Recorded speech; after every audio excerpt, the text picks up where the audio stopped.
Hi everyone, so in this panel we're going to talk about why social medias are not for NFTs. And if you've been following the NFTs, the Web3 panels over the past few days, you know there's a lot happening. Even though it's down, you know, it's a bear market, there's still a lot happening, a lot of social media platforms coming into the market. So with that being said, we're just going to go around and just introduce, if you would just introduce yourself and just say what company you're with, where you're based out of, and just say 1 or 2 lines about yourself. Okay, hello everyone, I'm Bartek, and you know, I'm here with a Web3 company which is called Fancyverse and the Trade Web, but my background is influencer marketing agency, so I created and founded one of the biggest influencer marketing agency in Central Eastern Europe, which is called DDOB. So I was literally working in social media for my whole life. I was also the guy who was bringing TikTok when it was by then called Musical.ly to Poland, and I even had some videos where I got like 80 million views. But now I believe the future is in the Web3. I believe the future is in NFTs, so I'm fully into Web3. We build dynamic NFT infrastructure, we launch our own NFT collection, and I'm also a holder, a collector. I own a lot of monkeys, those digital monkeys that are worth a lot of money. So yeah, that's my background. Yes, hello, my name is Alex. I'm CEO of Relictum Pro. Relictum Pro is advanced blockchain platform, layer 1 blockchain, crypto ecosystem.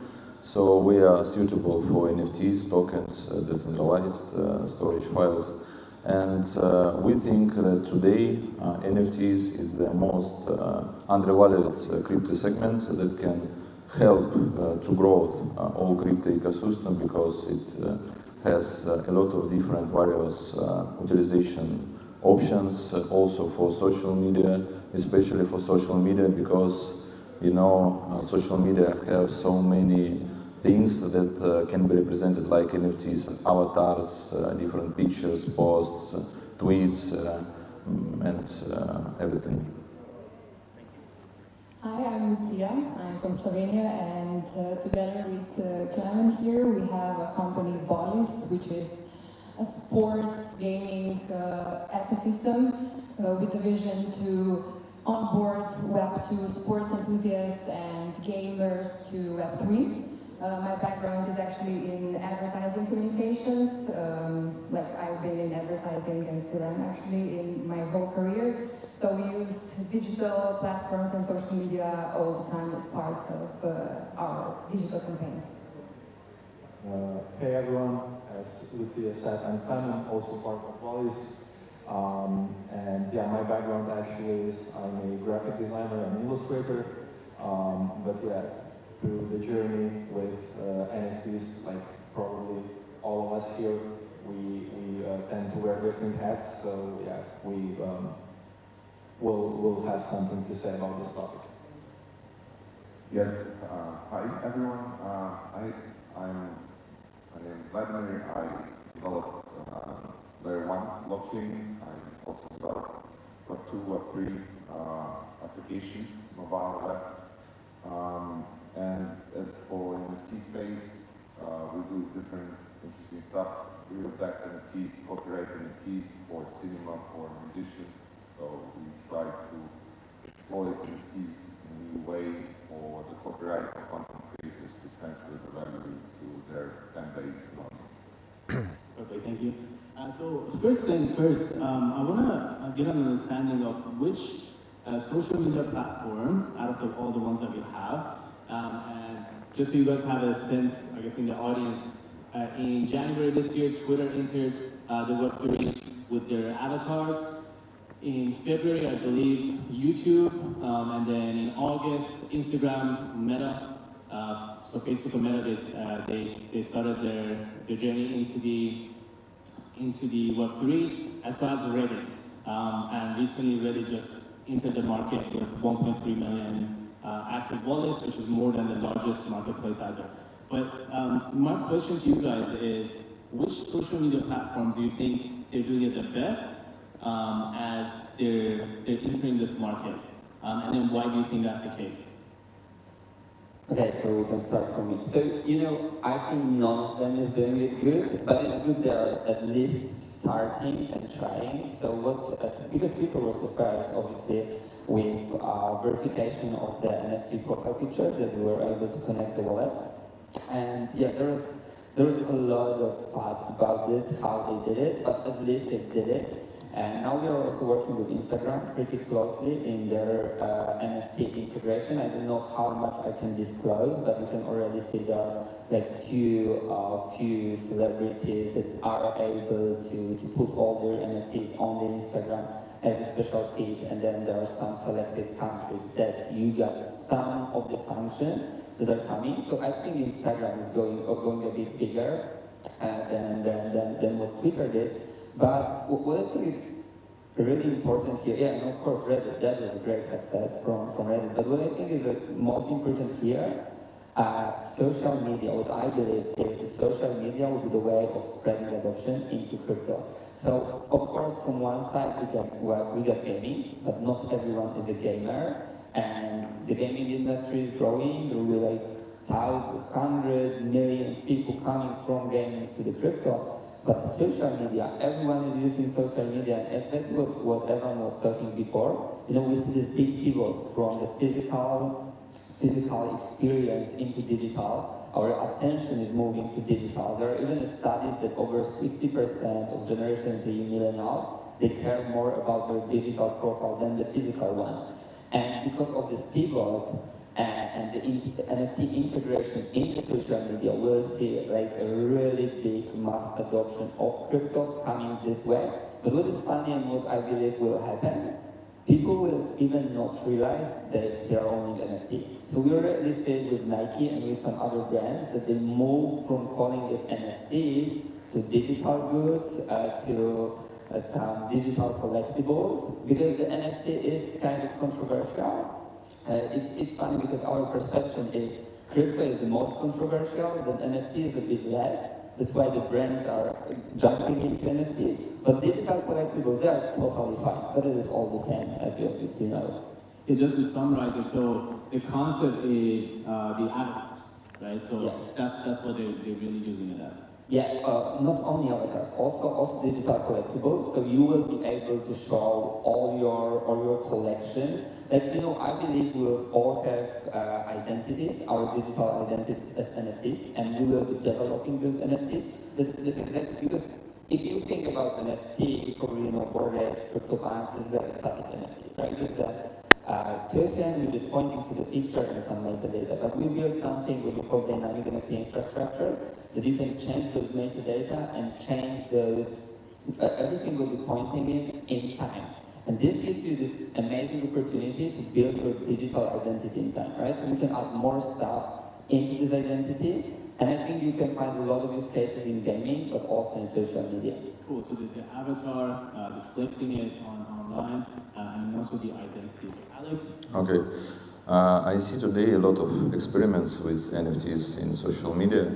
First of all, of course, it's Twitter with their avatars, or maybe with nicknames, or maybe, you know, I prefer Telegram for chatting, for messaging, for microblogging, and today Telegram give option to buy, you know, unique name through their auction platform, and I think they will grow their features in NFT markets, and like one of the, you know, most progressive company in this area today, I think they will give a lot of different options for developers, for users to use NFTs. Also, I think NFTs, it's the most preferred way to do security authentication for accounts, for verification, because today is important. For example, before we go to the stage, I just check Elon Musk account, and you know, there is something about, just imagine, 200 million subscriptions, 200 million, and just, you know, if you will see to his post, there is only something about 50K likes. So we can just imagine how many bots are there, you know, it's like joke, and I think NFT can fix it also, and we'll see. Yeah, just to also add on to that, so under 500,000 users on Twitter that were verified, and then Elon Musk just came, I want to say last week, he started just telling people he doesn't like the peasants and, what do you call it, peasants or something else? But anyways, he didn't want the concept that people were getting verified by just being different than other people. He wanted everyone to have verification. And he starts giving out verification to everyone. You can still tell if it's different, right? So you can click on the verification of people and see if it's verified because it's a notable person or it's just because they subscribe to the $8 subscription. And it didn't work out. So he stopped it. So what Alex is saying is the NFTs, or you can use them for authentication so people don't get scammed, no more impersonation, so on and so forth. By the way, this function will be relaunched on 29th. It was already announced, so they're coming to this, yes. Yeah, so they literally just realized that's even worse to do that. So. I got no idea, but yeah, they're going to try to relaunch it. Yeah. Okay, yeah, so the question was which platform, Which social media platforms doing this? I think they are all like starting. I wouldn't say they're like doing it really bad, but we're like in early stages, so I would give them like a benefit of a doubt, or like they are all doing something which is better than nothing. And I think like social media, all of the platforms will have a huge impact of like making this mainstream. And I think that like with that reason, Reddit is I would say like the one that I would mention the most, because they managed to onboard, as you said, like 2.5 million, It's 1.3 million. 1.3 million wallets or something like that, without mentioning the word NFT, which I believe is the key that this technology will go mainstream when people will not like even think that this is an NFT or whatever. So social media will have a big part in it, so Reddit did it already, and I think this is the way to go. So that's why I chose the Reddit example. I agree, it's still early. We are all trying to figure out where this can go, but through my eyes, probably the biggest potential has Instagram, because like NFTs are still like profile pictures and art, and just the nature of Instagram, I think just like fits like a glove. And yeah, like basically we want to flex with NFTs and show them off, and Instagram is the perfect place to do that. Makes sense? So neither, I don't like any of them, to be honest. I hope that we'll see the new generation of. So I think current social media is like sexist to sexist. So we see centralized social media taking control of the new technology. But my personal belief is that eventually we're going to see some of the traffic move to so-called true decentralized social media. And this is what I'm really fascinated about. And because the technology of blockchain at this time is already, and I'm not only talking about our blockchain, the way I see it developed right now, it's already there for most of the data that we do in the NFT space, including binary data, including videos, including, you name it, any type of digital data. You already can store it efficiently on the blockchain. You can control the rights of accessing. You can use public and private keys to have the full control of the data that you own and the way you distribute it, and even the copyrights. So this is what's interesting, and this is probably what I'm really excited about. Current social medias, I think, are just, using the strength, trying to get this small piece of pie. And once we see social media collapses like in sexes, we see collapses of sexes, like I think the big ones already. We'll see the migration of users to the truly decentralized social medias.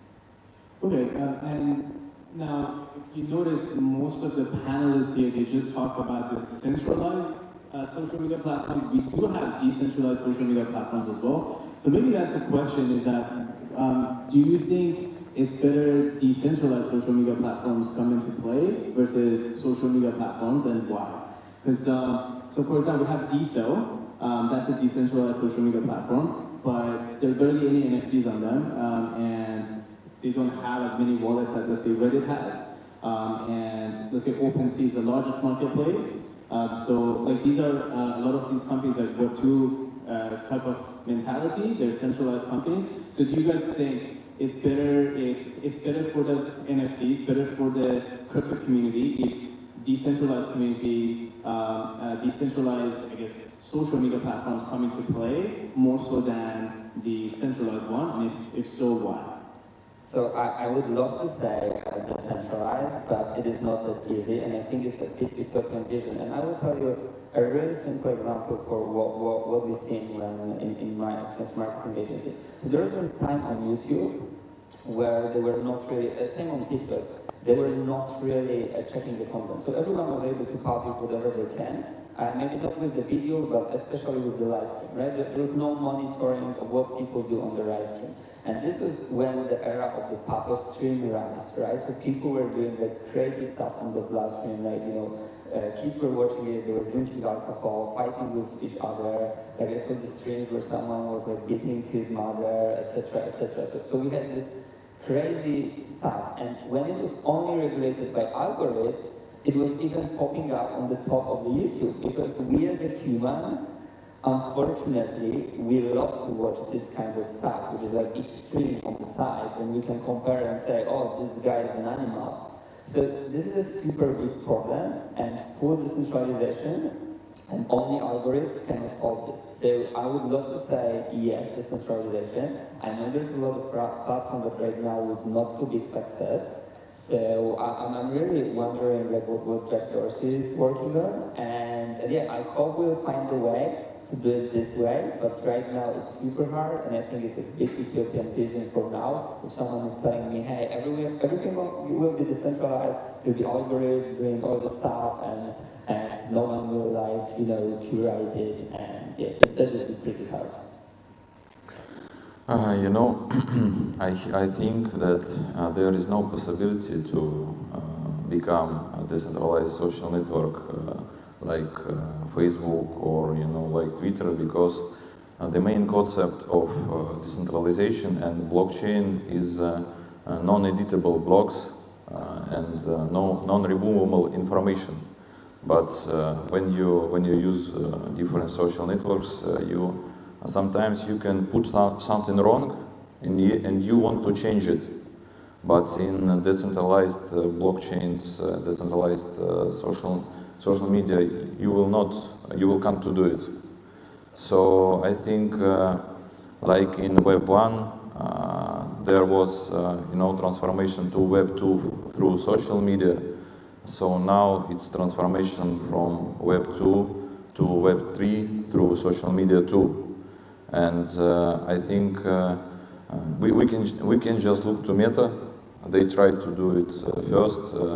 They try to do very big step. They just changed the brand name. Today there is no more Facebook, and our children will not see Facebook. They will see Meta. So I think it's only for centralization, but it's not. It's not bad.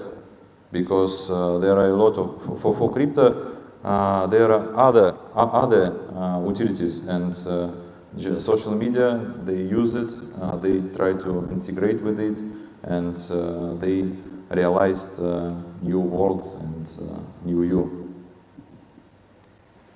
Yeah, I think for all the early birds in this space, we all probably have a wish, yeah, this decentralization is kind of better because of your own data and stuff like this, but I can't imagine this happening, that the colleague there mentioned that people will start migrating to decentralized social media, because like I don't see that happening for years to come, because there will not be demand. Those early birds will migrate, but the mainstream will not, because it's a huge learning curve, and that's why I think social media that are like now, they will change. Of course, Facebook is, they want to be a metaverse company, not a social media company and stuff like this. They will evolve, and they hopefully will push this forward, like NFTs, digital collectibles, however you want to call it. And they will play a big role. Like, of course, I wish, and we all wish, that they will also evolve in this matter, like in this decentralization aspect. But like, we will see. We will have to wait a few years to see what will happen. But yeah, I think social media are now they're like better in breaking this barrier of entry to this space. I agree. I don't see, I don't know, onboarding people to decentralized social media platforms. I think it's easier for those people to just enter through the platforms that they know that might make the transition easier. And I don't really believe they will move from those decentralized to decentralized platforms. Well, I might be the only one to disagree with that, because I see this parallel when Bitcoin and cryptocurrencies appeared. The real motivation, like in 2012, that I had when I first encountered it, that I, first time in my life, understood that finally I have a method of owning the money and assets fully. And now, for me, it's obvious that the same absolutely problem is in social media, because the data you really publish and create, you don't own it, it's owned by monopolies. We should impose privacy and censorship and monetization policies that you have no control of. That means that this market eventually will be picked by some players, maybe ecosystem players, some blockchain. By the way, technology is there. You can erase data on ledgers, modern ledgers. It's not that, like everyone thinks, that ledger is something built in stone. You have these technologies. For example, now blockchain will have storage pieces. If you don't pay this piece, it will be erased eventually. So I think that because this space definitely exists, with lots of people complaining on Twitter that their policies suck. I think eventually either they will adopt, and I hope maybe big ones, and it's not that you either, centralized or decentralized, it's always a mix of those two. So even Twitter can go more decentralized way if they adopt a few decentralized policies for example, censorship, and the way they put the blue checks. This is also about decentralization. It doesn't mean that they have to, put the MetaMask or something to register or to authenticate. They can do using centralized methods, but they can become a little bit more decentralized. And then NFTs are kind of the first step. This is where I see. So NFTs is the first step, but the next step will be, I don't know, we'll see. So guys, we're running out of time, but basically everyone unanimously saying that it would be nice if we had decentralized social media platforms coming in because of our privacy, our ownership of the data of everything we put outside, online. But we also all think it's very difficult, so it would be great companies coming out and creating these things. But I guess in the meantime, it's awesome because these Web2 companies have a huge distribution of a lot of people in the Web2 that they could push crypto and NFTs to. So we're all also excited for these Web2 companies coming in and get more people involved, more than 5% of the population that's currently involved in crypto. We want a lot more people. So these Web2 companies can do that for us. And that's all we have time for you guys for now. And we're gonna end it right now. But obviously, if you want to catch the panelists, the speakers, you can catch them, I guess, after the talk. Just ask them more questions. There's a lot more to talk about, but that's all we have time for today. Yeah, I got a birthday today, so if anyone wants to party, let's Happy birthday. Happy birthday.